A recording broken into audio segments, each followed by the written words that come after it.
Ya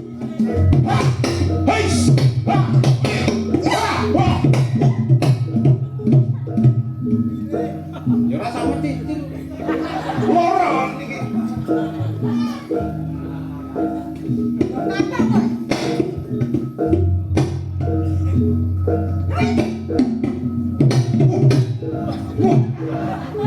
Ping telu.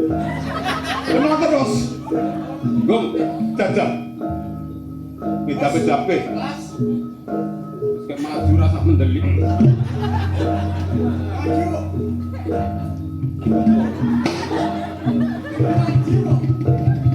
Pulang pergi. Ora apa-apa. Oke, sekarang kita ada di Sanggar namanya apa? Banyu Banyu Sumilir. Sumilir. Nah, kita lagi bersama teman-teman Sanggar Banyu Sumilir yang biasanya pentas ini kita tengok. Yeay. Selamat malam. Selamat malam. Selamat malam. Teman-teman dari Sanggar Banyu Sumilir. Sebelumnya ini kan belum kenal toh. Mungkin boleh perkenalan dulu dari mana nih? Dari sini paling dulu. ujung. Ya, paling ujung. Nama terus paling enggak ini dari Kapanewan mana? Oh iya ya. Hmm. Ya, selamat malam. Perkenalkan nama saya Supriyadi, tapi lebih dikenal namanya Keli Kancil. Saya rumahnya dari daerah termasuk Kapanewon Kalibawang. Ya. Ya, lanjut. Ini karena banyak sekali nanti bisa nama Baik, sama Kapanewan. nama saya Wahudi dari Kapanewon Panjatan. Oke, lanjut. Selamat malam. Nama saya Madyo dari Kapanewon Kokap. Saya sebenarnya nama saya itu Junarto, tapi sering dipanggil Junanto. Jadi nama tenar saya itu malah Junanto dari Kapanewon Pengasih. Oh saya lah. Saya Icuk. Panggilannya Kecek. Icuk Kecek. Saya dari Kapanewon Pengasih. Tentunya bukan tidak lain juga sama yang ini sebelah saya. Iya. Woi Sugendalu, saya dari Kapanewon Panjatan. Nama saya Marioto, biasanya sok dipanggil Kang Utu. Gitu. Ya, diperkenalkan nama saya Martono. Itu dari Kapanewon Pengasih sama dengan Mas Kecek sama Mas Junarto. Ya. Demikian. Kulo Yatno. Dene alamat kulo milir griya-griya wetan niku. Dadi paling cerik dhewe saking Sanggar Sumilir iki. Namung mlaku kemawon, mboten sah adoh-adoh. Ini. Ada yang terlewat. Pendukung kita juga ini. Nama saya Tarima, saya penggemar ketoprak Banyu Sumilir saking Pak Kapanewon Pengasih. Iya. Mantap. Banyak banget ya. Ya ampun kami banget. Jadi ini tadi beberapa teman-teman, ini baru sebagian jadi belum semuanya. Jadi kalau semuanya itu ada sekitar 20-an lebih ya ternyata. Nah, ini tadi udah kenal, sekarang kita lanjut tanya-tanya dulu sama teman-teman sini. Ini pimpinan produksinya siapa ini? Kalau pimpinan produksi itu Pak Waudi. Pak Waudi ini, Pak Waudi. Tapi ketua sanggarnya Pak Junanto. Ya, Oh, pimpinan kalau produksi dulu. pengampunya Pak Yunanto. Awal mulanya tuh seperti apa nih? Berdirinya Sanggar Banyu Sumilir. Mungkin bisa diceritakan awal mulanya seperti apa? Oke, jadi awal mula berdirinya Sanggar Banyu Sumilir itu sebenarnya kalau Sanggar Banyu Sumilir itu berdirinya sudah cukup lama, ini sekitar tahun 2011 kalau berdirinya Sanggar. Cuman kalau kegiatan aktifnya Sanggar ini setelah 2011, jadi ini diawali dengan COVID 2000 berapa COVID itu? 2019 ini mulai aktif, tapi sebelum itu kegiatan Sanggar 2011 berdirinya itu November 2011 kalau nggak salah, itu kegiatannya ada mocopat, ada dolanan bocah, juga ada belajar aksara Jawa dulu seperti itu. Kemudian ada COVID, kami dulu itu sebelum Covid. Kalau sudah ada Covid ini kan semua kegiatan kesenian itu hampir saja tidak ada karena dengan adanya Covid. Kemudian kami dengan teman-teman ini sebagian ini membuat ketoprak di YouTube. Pernah kami menayangkan ketoprak di YouTube ini dan juga pernah tayang. Cuman terus saya berpikir kalau kita di YouTube itu harus ngedit, harus bikin naskah, harus syuting ini cukup capek. Terus saya punya ide gimana kalau kita bikin ketoprak live gitu. Akhirnya dengan ketoprak live ini kemarin yang istilahnya yang membidani ini ya saya, kemudian ada Pak Kecek, Pak Duko Waudi, Pak Madyo, sama Pak Yatno ini yang membidani awalnya itu. Gabel. Nah, ini yang ada di sini. Yang dulu ada Pak Mustati, ada Pak Parmin. Ini waktu itu kan jadi ketoprak ini kan sebenarnya biayanya mahal. Kalau boleh saya bilang satu permen ketoprak ini kalau kita mau tertibkan itu berapa anggarannya ini di atas 30 juta. Karena sekarang kalau kita berhitung dengan ketoprak ini ada namanya naskah. Naskah ini mesti harus juga dibuat dan ini kalau kita hitungan dinas itu harganya itu udah 1 juta. Kemudian sutradara itu 2,5 juta. Kemudian penata iringan 1,5 juta. Kemudian masing-masing pemain ini honornya kalau kita acuan dinas itu 400 potong pajak. Jadi kalau kita hitung cukup banyak. Belum itu nanti ada properti, ada makan minum, biaya latihan cukup banyak. Nah sehingga di kesempatan kemarin ini langsung gini kayak Pak Waudi, gimana kalau saya nanti soalnya saya gitu. Oke, terus saya makannya. Terus Pak Madyo panggungnya dulu. Nah, terus karena perkembangan begitu pesat, ya akhirnya saya sempat beli gamelan. Saya awalnya beli gamelan, terus buat panggung. Terus kebetulan kami juga di Banyu Sumilir ini, di Sanggar Banyu Sumilir ini sebenarnya kata Banyu Sumilir itu bukan karena kedudukannya di Milir. Sebenarnya banyak salah tafsir. Banyu Sumilir itu kedudukannya di Milir, tapi Sumilir itu tidak ada hubungannya dengan Milir. Sebenarnya dulu kami buat Banyu Sumilir itu sebenarnya kan artinya menurunkan ilmu, artinya bahwa banyu itu disilir itu sileng gitu. Jadi milih mengalirkan air, artinya kita mengalirkan ilmu gitu. Sebenarnya seperti itu. Begitu, Mbak.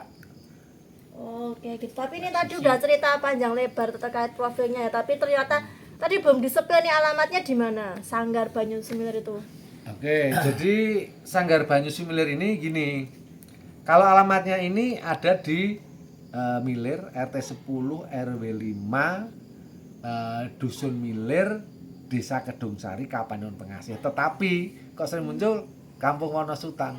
Karena tempat kedudukan Sanggar ini dulu di daerah sini kan ada kampung namanya Wonosutan. Nah, Wonosutan itu lebur, dipecah akhirnya menjadi satu daerah yang namanya Karangasem dan Milir itu sendiri. Jadi Wonosutan itu lebur. Nah, ini tak abadikan kedudukan Banyu Sumilir ini ada di Kampung Wonosutan. Gitu, Mbak. Oh, oke.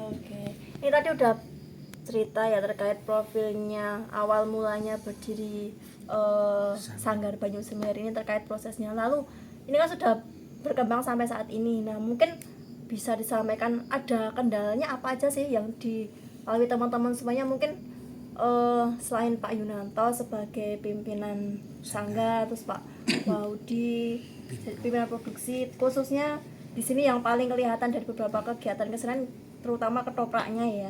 Mungkin itu nanti bisa disampaikan kendalanya seperti apa. Oke, siap. Mungkin kalau kendala ini mungkin kan sini juga saya selaku pengampu tapi ada pimpinan produksi. Pimpinan produksi mungkin sering menemui banyak kendala-kendala, mungkin dari Pak pimpinan produksi sendiri disampaikan, nanti mungkin saya menambah. Oke. Untuk Pak Waudi sebagai pimpinan produksi seperti apa kendalanya? Sebuah organisasi itu pasti ada kendalanya.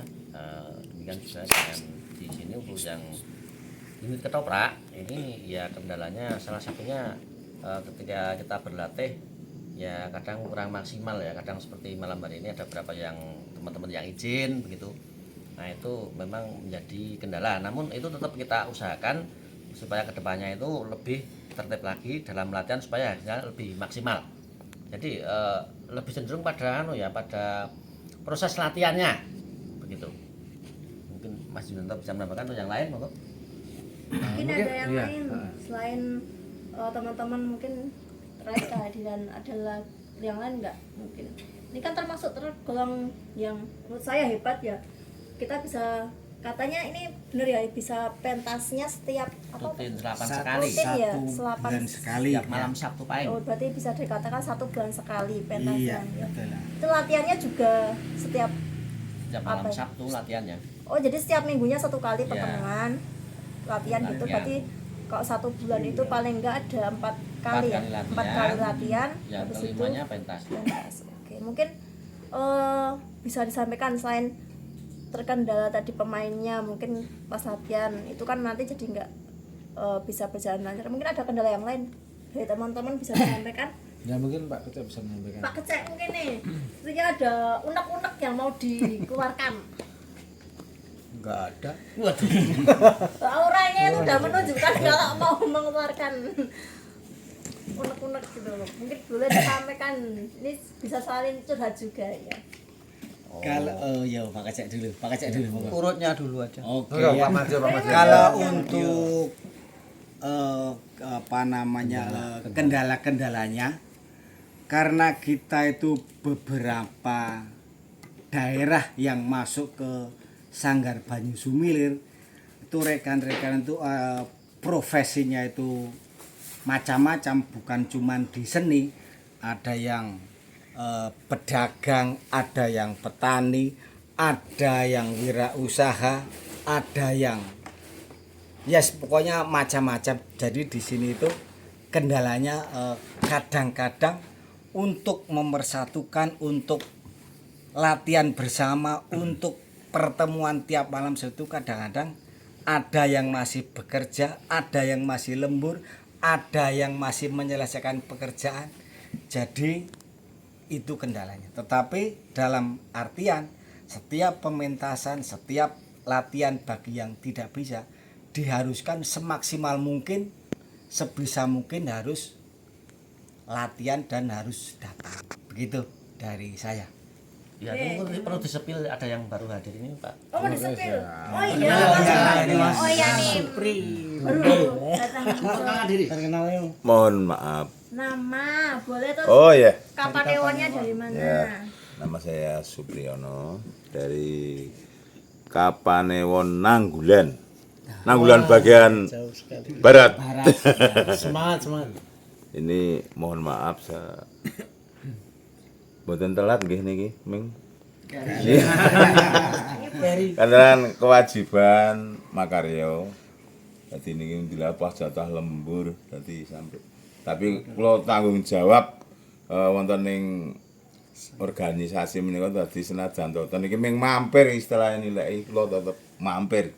Ya kita ming ketemu kanca mbok menawa wis ana sing kundur ya ora apa-apa. Aku wis ndelok gene semono gedene labuh-labut ngono. Yen ngapunten sedaya mawon.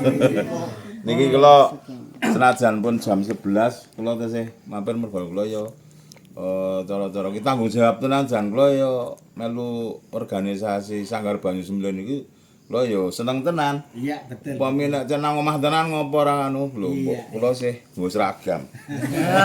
Ngoten ngapunten. Ya begitu. Lanjut. Demi seni nih, demi seni. Demi seni. Kendala seperti itu. Kendala seperti itu kendala. Perlu dicontoh. Nah, iya, betul. Monggo Pak Yud. Oke, jadi ya, Pak Kecek ya. Kalau kendala itu Wah, ini kayaknya ketenanan nih ya. Kendalanya apa? kendalanya Gendah. itu Jadi kok kayak ketenanan. pasti ada setiap orang ini pasti ada kepentingan masing-masing. Akan tetapi bagi sanggar sini itu tidak menjadi beban. Justru karena masing-masing mempunyai kepentingan, maka disinilah rasa kebersamaan itu selalu ada. Jadi kayak digandeng wae.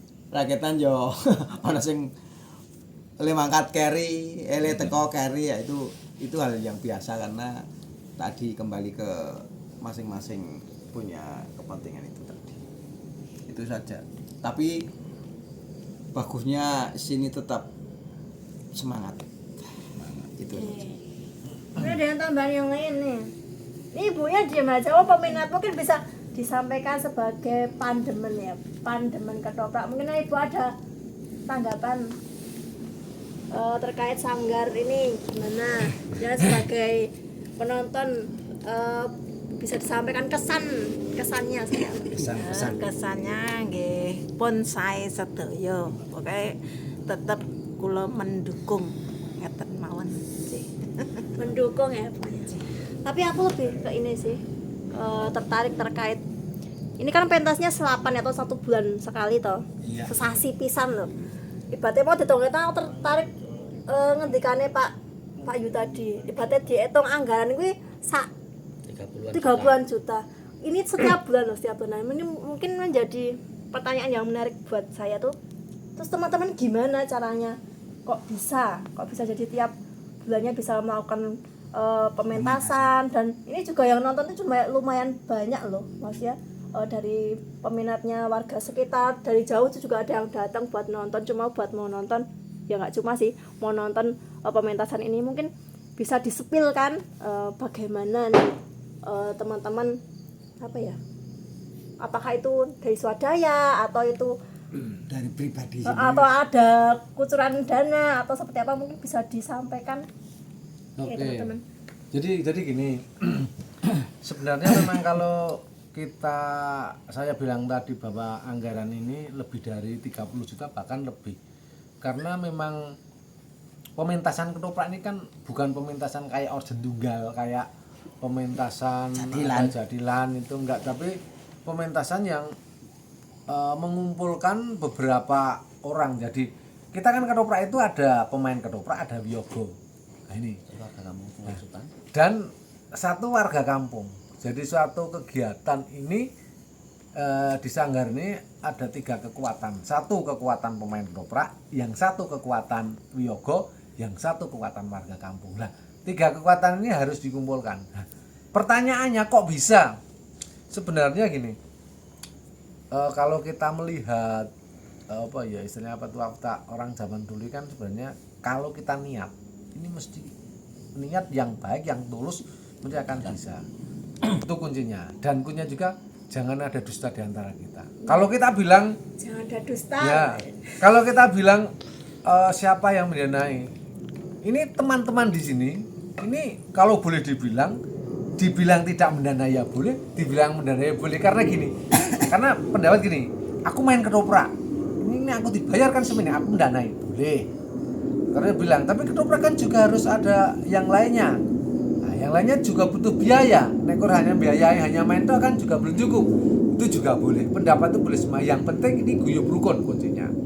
Jadi harus ada satu orang yang bisa ngelem atau menjadi kekuatan lem.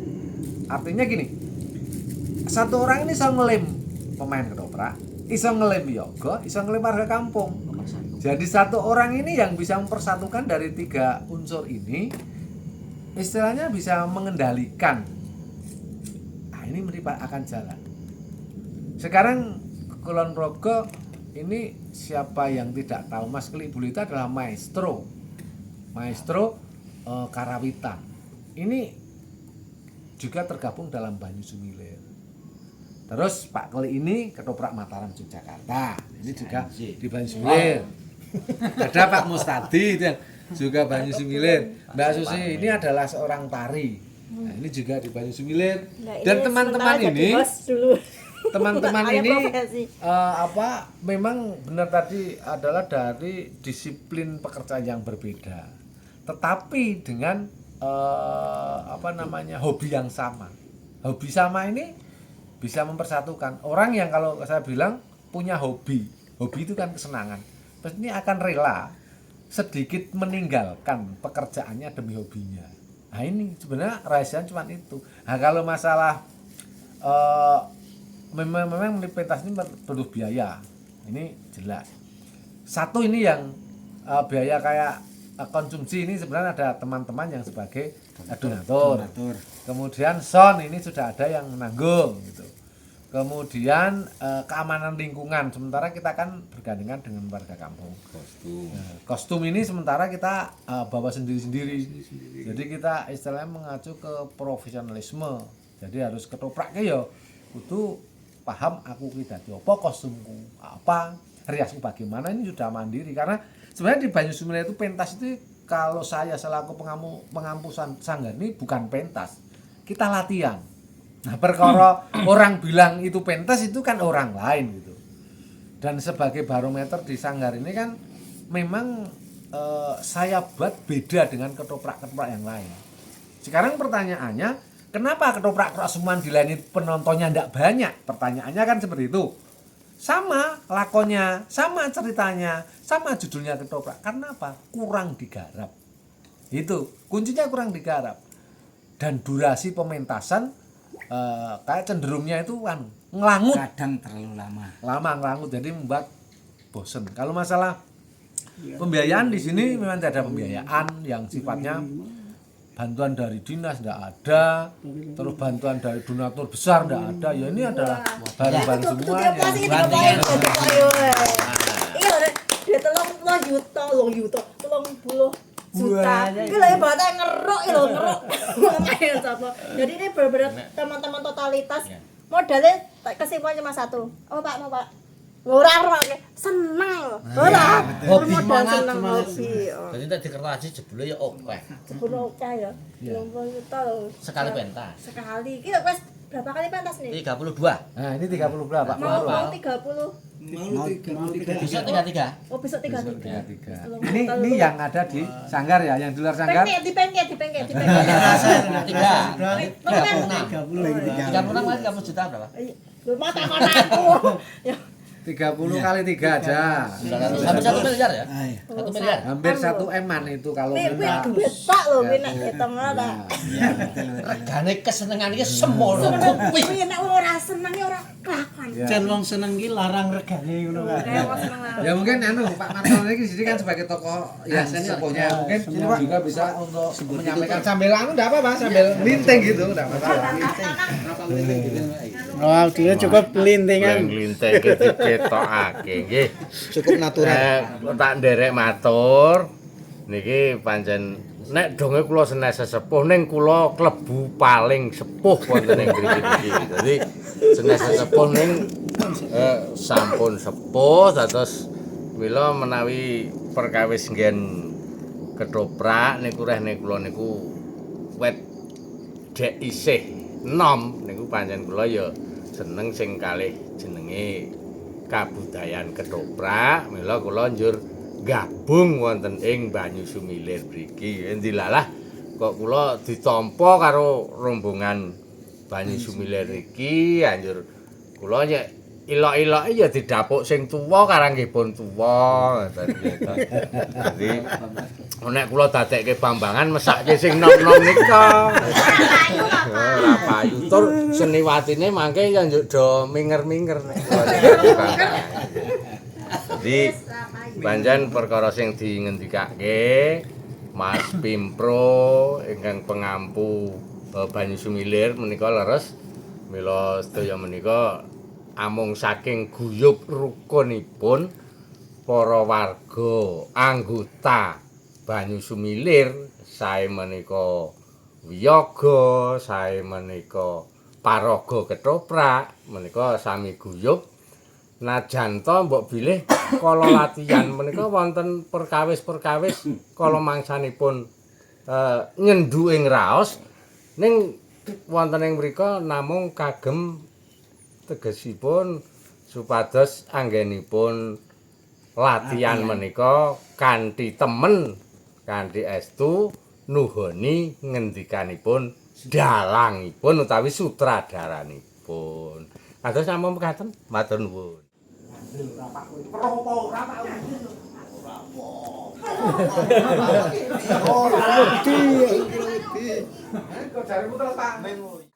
mungkin bisa disampaikan apa yang membedakan sanggar sini, ketoprak sini dengan sanggar-sanggar yang lain tuh mungkin punya ciri khas tersendiri. Apa tuh ciri khasnya? Punya karakteristik sendiri.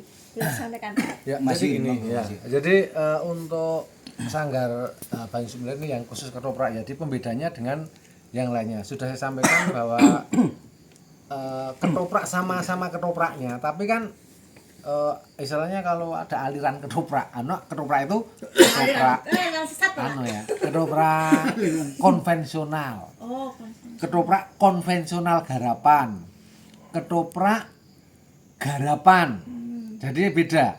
Ketoprak konvensional ini adalah ketoprak yang kalau konvensional ya nek ketoprak Seman Panggung itu konvensional.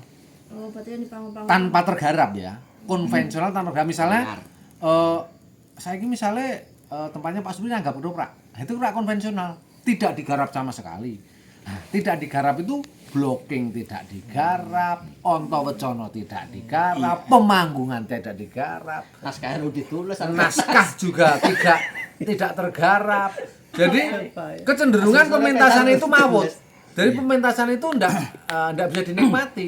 Karena sebodoh-bodohnya penonton itu bisa menilai. Tapi sepinter-pinternya pemain tidak bisa menilai. Itu kalau ketoprak konvensional. Nah, sekarang konvensional garapan. Konvensional garapan ini berbicaranya juga dari ketoprak konvensional yang seperti yang di panggung bayar tapi yang tergarap. Contoh, pola blocking diatur, pola adegan diatur. Ini yang dinamakan dalam satu adegan tangga dramatis. Ini sudah tersentuh dengan teater karena sudah ada garapan, tapi pijakannya tetap konvensional. Kemudian durasi juga tergarap, tata lampu tergarap, tata kostum tergarap. Tata kostum ini jadi tidak istilahnya waton. Jadi di urutan ini adegan Mojopahit ini harusnya seperti apa, Mataram seperti apa, ini tergarap. Kemudian ketoprak garapan. Nah, ketoprak garapan ini murni dasarnya ketoprak, tetapi nanti pola garapnya bebas seperti teater. Nah, kalau kita berbicara ketoprak ini sebenarnya ketoprak itu tidak lepas dari namanya ketoprak yang namanya makanya jadi ketoprak. Ini ciri khasnya ketoprak. Tetapi sekarang orang bilang terus sing nyandang Jawa, omongane Jawa, yuk berteater itu dianggap ketoprak. Itu yang saya bilang adalah ketoprak garapan. Pijakannya iso konvensional, pijakannya iso teater modern, teater tradisional sebagai pijakan. Jadi dari tiga itu. Nah, untuk Banyu Sumilir ini terus terang kiblatnya adalah ketoprak konvensional yang digarap. Kiblat kita mengacu pada di RRI di era-eranya Pak Widayat, era-eranya Pak Desarjono almarhum, era-eranya Mas Mianto, Mas Bagong, Pak Suradali. Ini kan konvensional yang digarap. Jadi durasi digarap, terus tata kostum digarap, tangga dramatis digarap.